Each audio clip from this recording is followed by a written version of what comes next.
Good afternoon, Harvest Ridge. It's been another big and exciting and full week here, and I just want to celebrate what God is doing in our midst.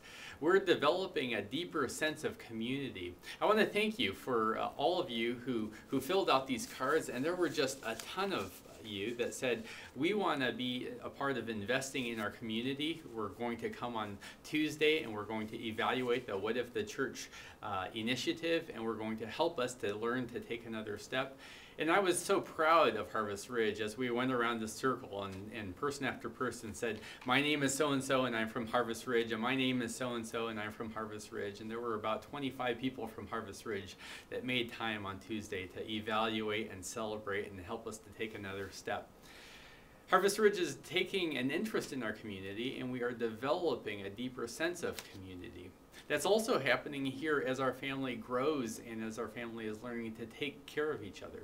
This week, we said goodbye to Dean Scher's mother, and so we're praying for the Scher family as they're going through this process of celebration, but they're also going through this process of grief.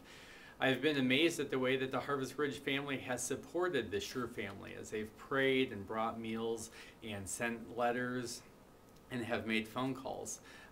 In this email blast, you're going to see when the funeral is and when the visitation is and when the graveside service is.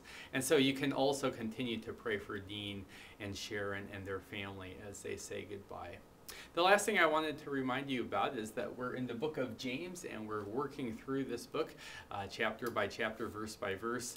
This week we will be looking at chapter 1, verses 2 through 8, and I want to encourage you to read that.